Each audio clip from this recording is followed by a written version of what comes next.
விஜய் காலை பிடித்த வைகோ. ஒரு அரசியல் மாற்றத்துக்கு அகரம் எழுதினார் அண்ணன் வைகோ அவர்கள். அவராலே அதை செய்ய முடியவில்லை. இன்றைக்கு அவரே எங்கள் தலைவர் விஜயின் காலடியில் வந்து விழுந்து கிடக்கிறார். தேமுதிகவை குத்தகைக்கு விட்ட பிரேமலதா. அறிவாலயத்தில் டார்ச் லைட்டை தேடும் கமல். உலகநாயகன் கமலஹாசன் இன்றைக்கு அவருடைய கையில் இருந்த டார்ச்சை அறிவாலயத்தின் திண்ணையில் தேடிக்கொண்டிருக்கிறார். நாஞ்சில் சம்பத் கடும் விமர்சனம்.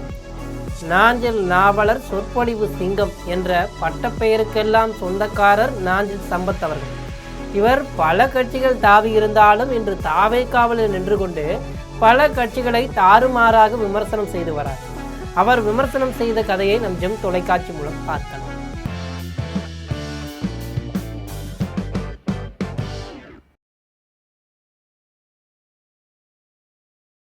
மதிமுகவை தொடங்கிய வைகோ இன்று திமுகவோடு கூட்டணி கை கழுவி விட்டு ஐயா என்னை மன்னிச்சிடுங்க என்று கூப்பாடு போட்டு எங்கள் தலைவர் விஜயன் காலடியில் வந்து விழுந்து கிடக்கிறார்.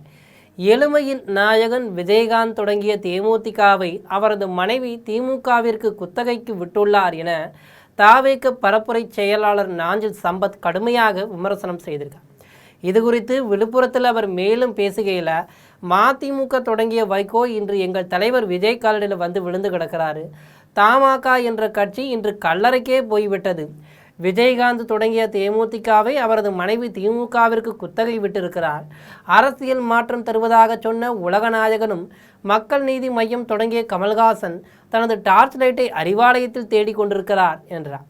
இது குறித்து அவர் மேலும் பேசும்போது, ஆட்சி மாற்றமும் ஒரு அரசியல் மாற்றமும் வேண்டும் என்பது தமிழக மக்களின் கனவு.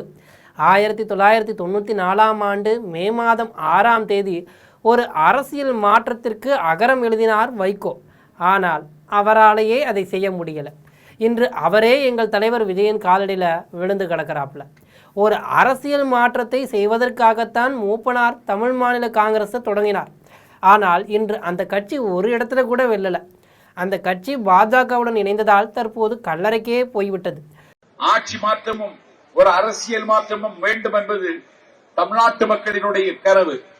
1994 மே திங்கள் 6ஆம் தேதி ஒரு அரசியல் மாற்றத்துக்கு அகரம் எழுதினார் அண்ணன் வைகோ அவர்கள். அவராலே அதை செய்ய முடியவில்லை. இன்றைக்கு அவரே எங்கள் தலைவர் விஜயின் காலடியில் வந்து விழுந்து கிடக்கிறார். ஒரு அரசியல் மாற்றத்தை செய்வதற்காகத்தான் கபில் சில மூப்பனையார் தமிழ் மாநில காங்கிரஸை தொடங்கினார். அந்த கட்சி ஒரு இடத்தில் கூட வெற்றி பெறவில்லை. அந்த கட்சி இன்றைக்கு பிஜேபியோடு கைகோர்த்ததன் விளைவு அது கல்லறைக்குள் போய்விட்டது. ஒரு அரசியல் மாற்றத்திற்காக விளிம்பு நிலை மக்களின் நம்பிக்கையை பெற்ற விஜயகாந்த் தேமுதிக என்ற கட்சியை தொடங்கினார். ஆனால் அவருடைய மனைவி பிரேமலதா திமுகவுக்கு விற்று சாப்பிட்டு கொண்டிருக்கிறார். தற்போது ஒரு அரசியல் மாற்றத்திற்காகத்தான் கேப்டன் விஜயகாந்த் விளிம்பு நிலை மக்களின் நம்பிக்கை பெற்ற மகத்தான தலைவன் விஜயகாந்த் தேசிய முற்போக்கு திராவிடர் கழகத்தை தொடங்கினார். அந்த கட்சி அவருடைய மனைவி பிரேமலதா 5 ஆண்டு காலத்திற்கு திமுகவுக்கு குத்தகைக்கு விட்டிருக்கிறார். அதுபோல் கமல்ஹாசன் திமுகவின் மீது வெறுப்பை கக்கி டிவியை உடைத்து மக்கள் நீதி மையத்தை தொடங்கினார். இப்போது அந்த கமல் எம்எல்ஏவாக கூட முடியாமல் அவர் கையில் இருந்த டார்ச் லைட்டை அறிவாலயத்தின் திண்ணையில் தேடிக்கொண்டிருக்கிறார். இவ்வாறு நாஞ்சில் சம்பத் கடுமையாக விமர்சனம் செய்தார். உலகநாயகன் கமலஹாசன் என்னுடைய தமிழ் சினிமாவுக்கு ஒரு நாள் உலக அங்கீகாரம் கிடைக்குமானால் அதை வாங்கி தருகிற மாபெரும் கலைஞன் கமலஹாசன் என்று நம்பியிருந்தேன் நான். அந்த கமலஹாசன் அரசியல் மாற்றம் வேண்டும் என்று திமுகவின் மீது தீவிர வெறுப்பை கக்கி தொலைக்காட்சி பெட்டியை உடைத்து மக்கள் நீதி மையத்தை தொடங்கினார்.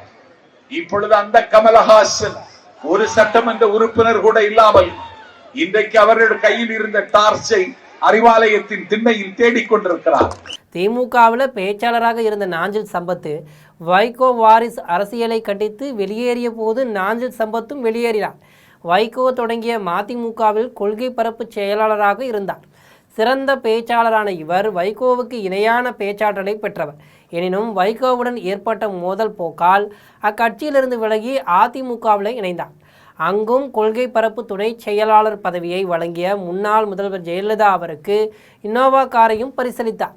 இந்த நிலையில் கடந்த 2016ஆம் ஆண்டு ஜனவரி மாதம் நாஞ்சில் சம்பத்தின் பதவியை ஜெயலலிதா அவர்கள் பறித்தார். இதையடுத்து டிடிவி தினகரனுக்கு ஆதரவாக செயல்பட்டு வந்தார். மேலும் தினகரன் தொடங்கிய அமமுகவில் திராவிடம், அண்ணா ஆகிய பெயர்கள் இல்லை என கூறி அங்கிருந்தும் வெளியேறினார். பிறகு அரசியலை விட்டு விலகுவதாகவும் கூறியிருந்தார். இந்த நிலையில் திமுகவுக்கு ஆதரவாக பேசி வந்த நாஞ்சில் சம்பத் தன்னை அவமதிப்பதாக கூறி தாவேகாவில் கடந்த ஆண்டு டிசம்பர் மாதம் இணைந்தார்.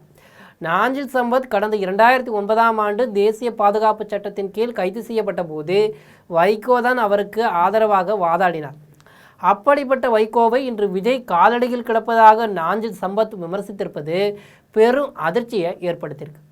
குதிரை ஏறி கணைக்க தெரியாதவர் கழுதை ஏறி கணைத்தாராம். இப்படி பல கட்சிகள் தாவிய நாஞ்சில் சம்பத் அவர்கள் திராவிட கட்சிகளை விமர்சனம் செய்திருப்பது பற்றி உங்கள் கருத்தை நம் ஜெம் கமெண்டில் தெரிவிக்கவும். இது போன்ற செய்திகளை உடனுக்குடன் தெரிந்து கொள்ள ஜெம் தொலைக்காட்சியுடன் எப்போதும் இணைப்பில் இருங்கள். நன்றி, வணக்கம்.